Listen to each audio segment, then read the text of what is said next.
Magandang araw mga boss idol. Dito tayo na naman sa Huron. Nag-umpisa na pala silang gumawa ng kulungan ng baboy.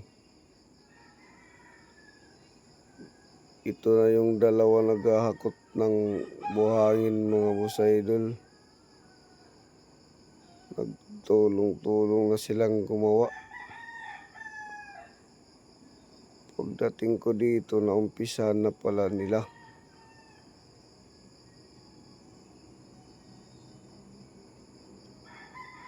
Ang bilis nila.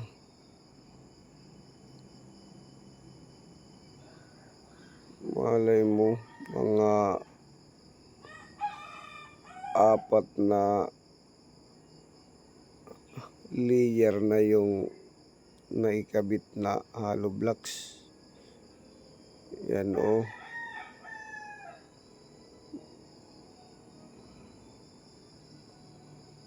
Ang lulupit ng mga tao nito. Ito, wala din kapaguran maghakot ng buhangin. Habang yung isa ay naghahalo. Ang isa naman ay siya yung nagpa-file ng hollow blocks.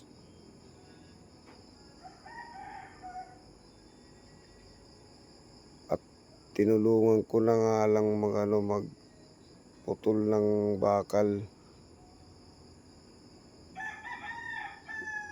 Wala naman tayong ginagawa. Kaya tinulungan ko na lang.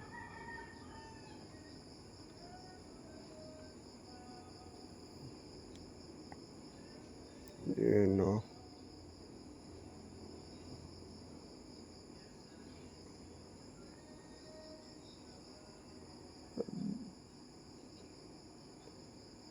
Dalawa na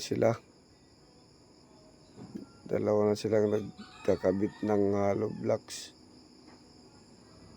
Naubusan tayo dyan mga boss idol ng simento. Kaya nagpabili muna tayo ng simento.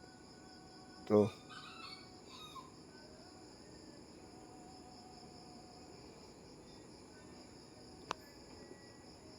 Hinahakot na ng tao ko yung simento.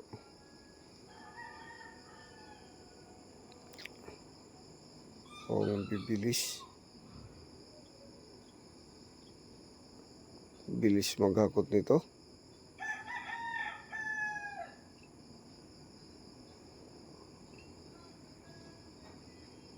Yan.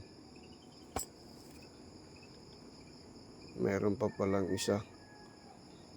At nagpabili na din tayo ng PVC para sa ng paglilinis.